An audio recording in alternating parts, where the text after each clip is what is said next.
Hello again, this is Preheat. Welcome back to another World of Warcraft video. Today we're going to be talking about Devastation Evoker in patch 11.1, and we're going to be covering everything you need to know. So that's going to be stuff like your gear, your trinkets, the new best in slots weapon, and how you're going to use that. We're also going to cover your options when it comes to talents and also hero talents, since we have Flameshaper now that we can use in single target.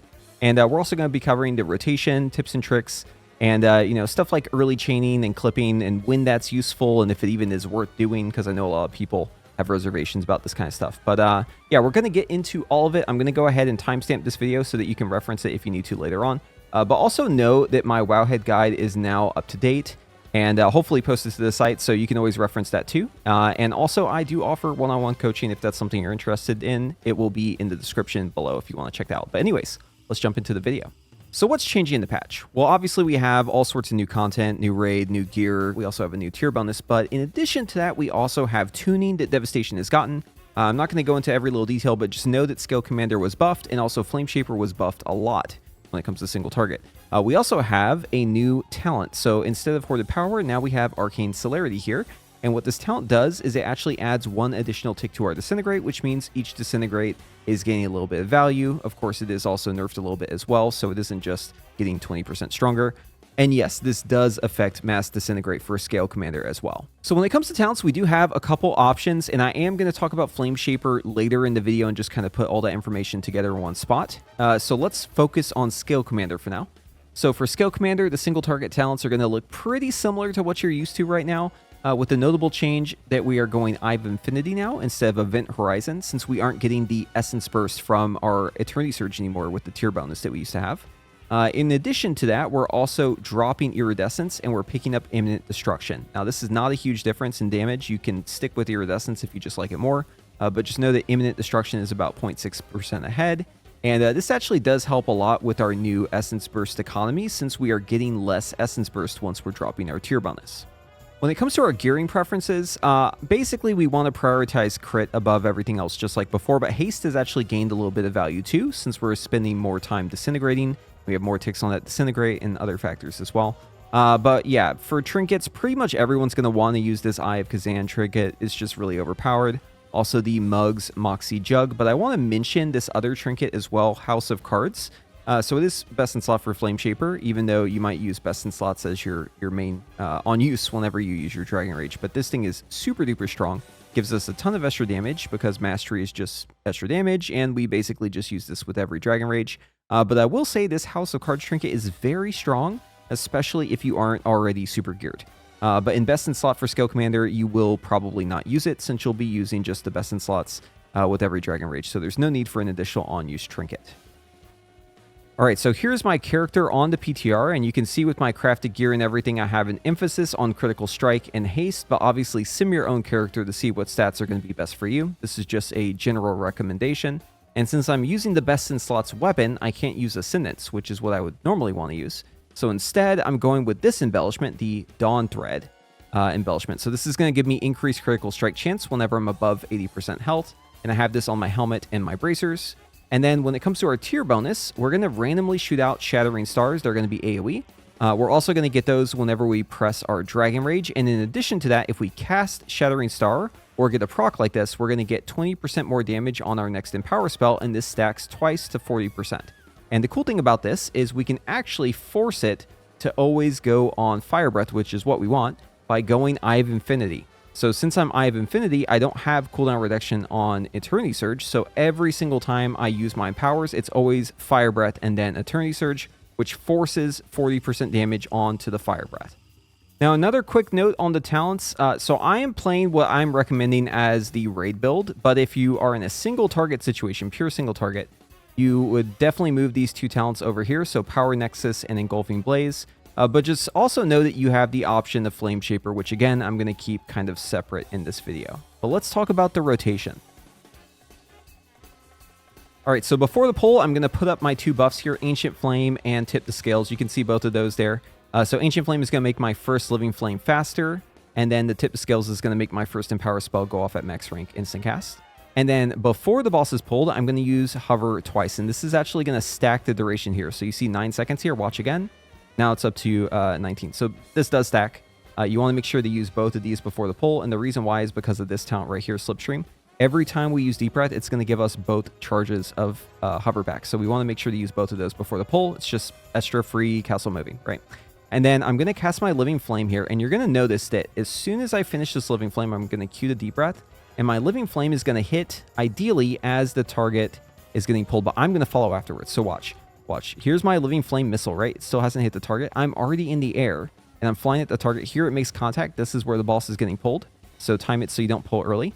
And then you follow right afterwards, right? So you Deep Breath the target, make sure to hit them, and you give them the Deep Breath debuff here. So that means you hit.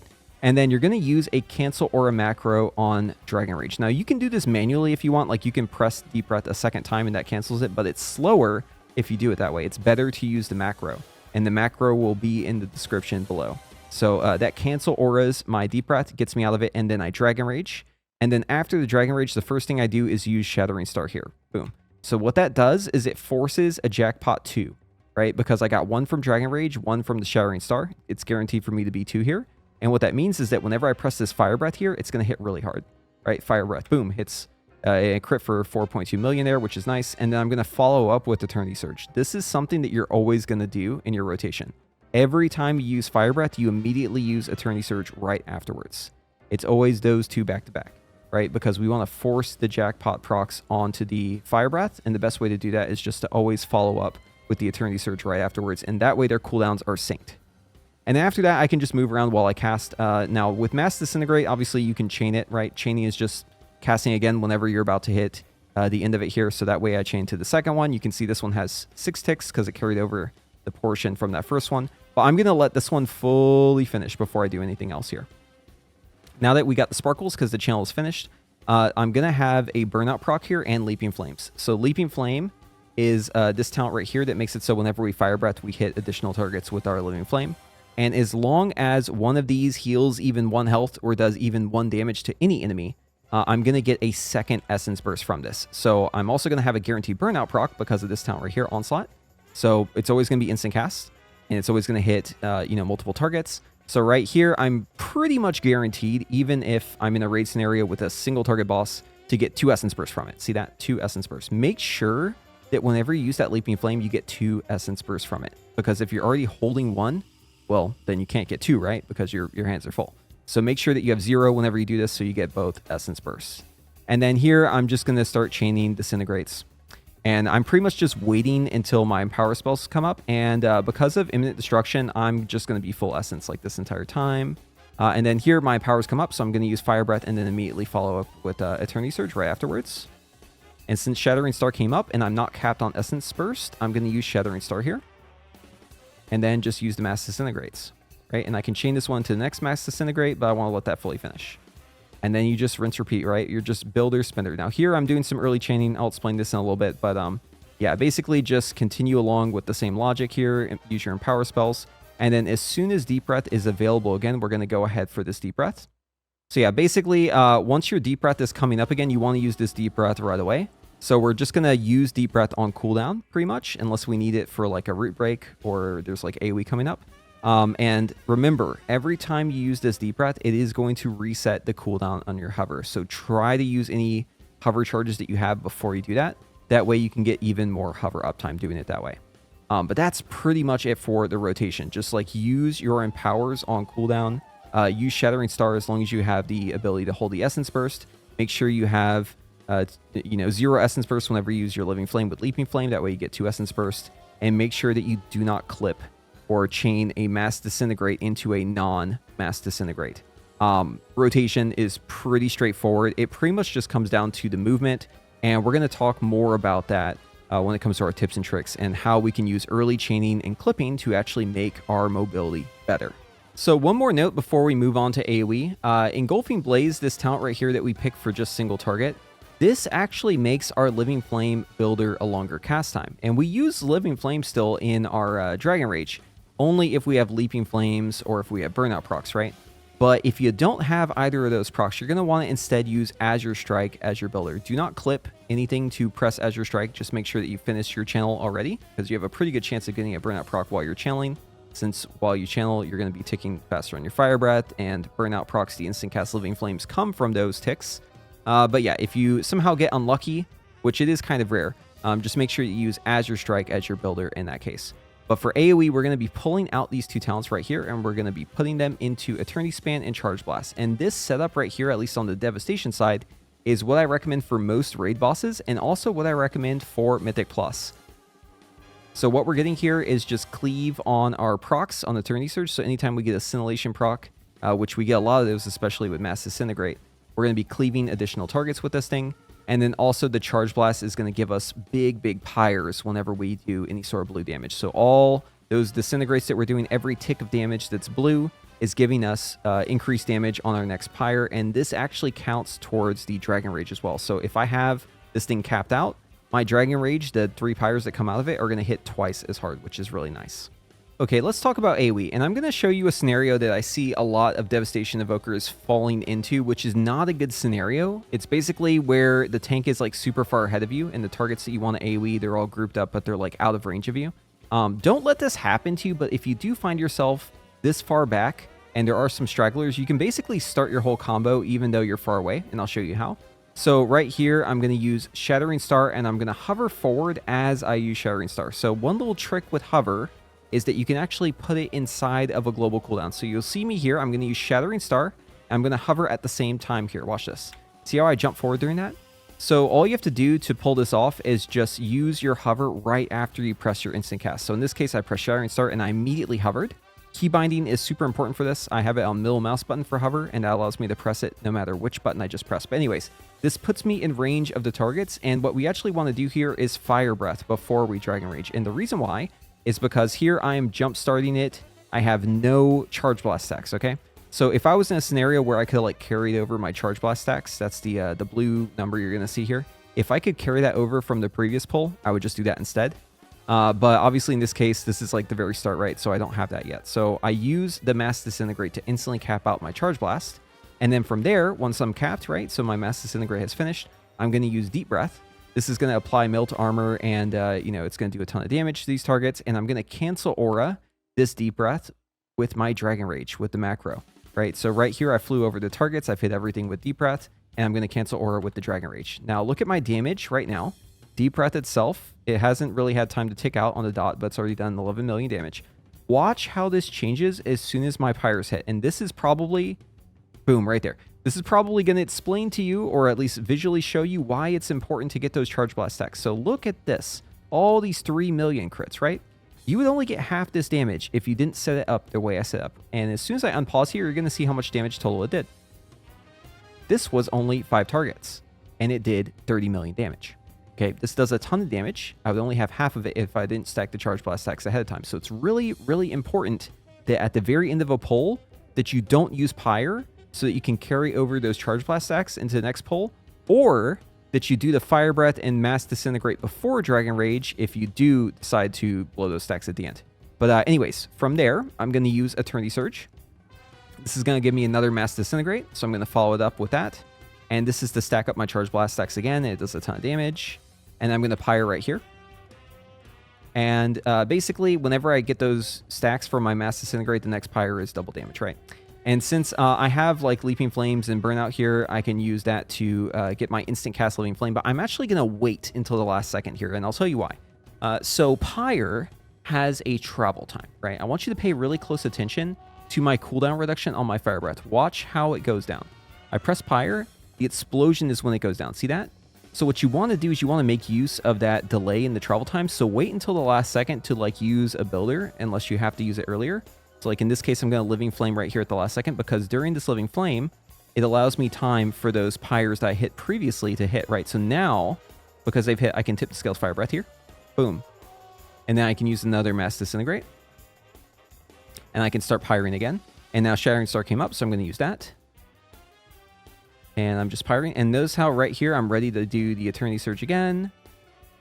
Right there, boom, and then Mass Disintegrate, and then I'm just spinning with Pyre. So the only time I'm using Disintegrate in AoE is just if I have Mass Disintegrate. And notice I'm still in Dragon Rage here, but I'm going to go for a second Deep Breath. It comes up really fast in AoE. So I'm going to Deep Breath right here, and I'm going to cancel out of it, and then Fire Breath here, do another Mass Disintegrate.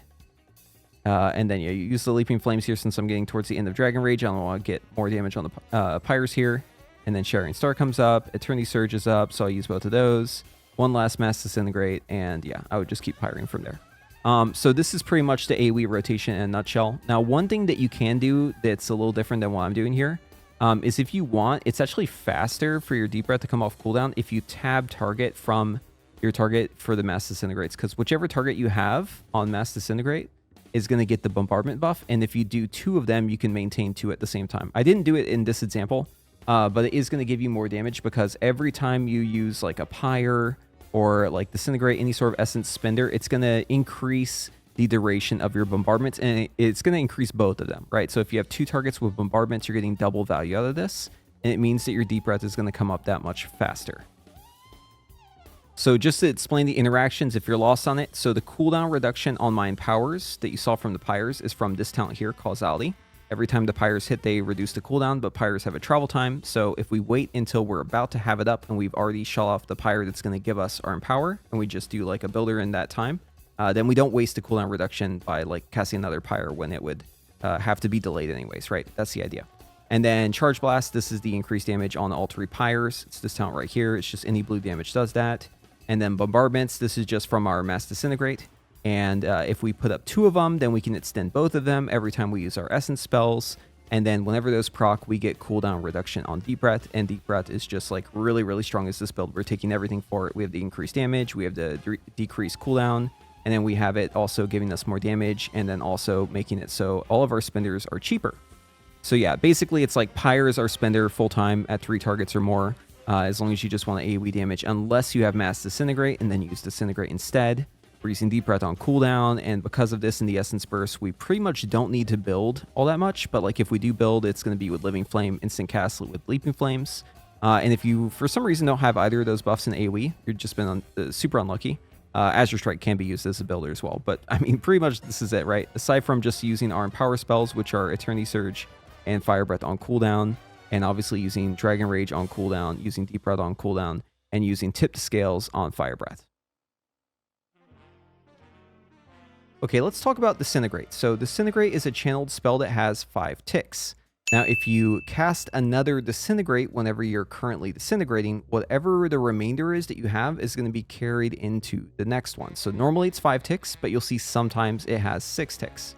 This is what we call chaining. It's casting 2 Disintegrates in a row without losing a tick of Disintegrate. Now, on the other hand, we have clipping, which is where you lose a tick. So there's a couple different ways you can clip. You can see right here, I'm doing like another Disintegrate earlier, right? So for me to chain here, it would need to be me casting Disintegrate again right here. But instead, I'm going to cast it early. So watch, I do it right here on the 3rd tick. I cast another one, right? So what this does is it basically forces like a double tick because I don't have a remainder to carry over into the next Disintegrate. So I'm losing ticks, but I'm forcing more damage into it here. This is early chaining. It's a form of clipping. Clipping just means that you're losing a tick. But anyways, you can see more examples here. That one I actually just clipped with a instant cast Living Flame. So you saw I cast a different spell there. And then here I'll demonstrate. So if I'm disintegrating right and my empowers are coming up during Dragonrage, I'm going to press my empower like right after a tick. So right here, I go for the Fire Breath and the Eternity Surge. So that is clipping. I'm clipping the Disintegrate early so that I can basically get to the next spell faster. Never do this during Mass Disintegrate, okay? Now, I want to emphasize something here. The chaining is a very good thing. It means that you don't have to pay like super close attention whenever you're casting Disintegrates back to back, unless it's a Mass Disintegrate. It just makes your life easier. The clipping and the early chaining is something that's completely optional. You can see in the sim here, this is running with clipping and early chaining, and this is doing it without, right? So basically, this difference is nothing. I mean, I'm sure that there is some small difference, but it's within error here, and it's basically non-existent. So this is not something you have to do at all, but it does have value. There is virtue in using this, and it's specifically when it comes down to your mobility. Now, let's say, for example, that my hover is about to end soon, right? So if I'm disintegrating here, and I time it so that right at the very end of my hover, I'm going to early chain here on this disintegrate. That's going to start a fresh disintegrate with the end of this hover, okay? So what's going to happen here is, look, my hover has ended. I do not have the hover buff anymore, but look at my character. I am moving and casting, and it isn't interrupting me at all, okay? Obviously, in this case, I would like press my powers, but I'm just showing this as an example. So basically, the way that you want to make use of the early chaining clipping, it's, you know, aside from the negligible damage increase. It's to set up situations like this. But yeah, this is the true power of clipping and early chaining. It's basically being able to squeeze out more hover uptime out of your hover. And obviously you don't have to do this, right? But if you master this technique, it will make your mobility better. So it's definitely something I recommend. And if you want the weak aura that I'm using to track my ticks here on Disintegrate, it's by Nimeji, and I'll have it in the description below. Now let's talk about Flameshaper. So Flameshaper is an alternative in single target specifically for Devastation Evoker, but it does come with some hefty downsides. So number one, you are going to lose around 20% damage in 2-target cleave, okay? Just straight up. So if there is ever a second target, this is not the play. Also, you're going to have way less hover uptime, right? Because we don't have the slipstream talent that's normally over here on the right. So because of that, your mobility is going to feel a lot worse, but it does provide some benefits too. So one benefit is that it's more bursty. Another one is that you actually show up on the details meter. Like you don't have to worry about your damage getting siphoned out and showing up as bombardments and not actually showing your damage on details, having to check logs to see how much you actually did because of those stupid bombardments and how they attribute damage. It's just all your damage, so it does look better on details. But again, do not use this in anything where there's cleave or AOE. You'll do way less damage. If you're just like absolutely adamant about playing Flameshaper and it's 2-target, make sure you pick up Eternity Span. But yeah, you're just really better off just sticking with single target. Flameshaper gameplay is going to be much more similar to Devastation Evoker if you played it in Dragonflight, and we're also not going to be using Deep Breath in single target. But before the pull, we definitely want to set up our Ancient Flame and our tip scales just like we would as Scalecommander.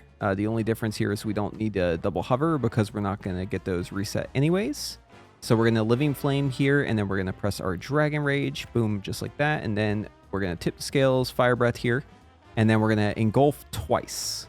So right here, boom, the Fire Breath comes out, and now it's going to be 2 engulfs. Back to back, just like that. And then we're going to use Eternity Surge, and then we're going to Shattering Star, and then Disintegrate. And we're going to have super fast Disintegrates because you actually get a speed increase on your casts whenever you engulf. So that Shattering Star, we're going to set that up and then just blast some Disintegrates in there. And yeah, just use your empowers whenever they come up. And you don't have to worry about like clipping or early chaining. But if you do want to do it, you can just do it freely. You don't have to worry about mass Disintegrate, which is nice. But yeah, pretty much just use your empowers whenever they come up. And then if you can line it up, it's kind of nice because the cooldown on Engulf, it is flexible, right? Since you can have 2 charges. But the Shattering Star is actually kind of similar here. So you'll see it. I kind of line it up where for the rest of my inside of Dragonrage rotation, I'm going to kind of like Shattering Star and then Engulf right afterwards. And you get a nice little damage increase on that. Just make sure you use your empowers on cooldown. Make sure you make use of your Leaping Flames just like you would as Scalecommander. And yeah, this is pretty much it.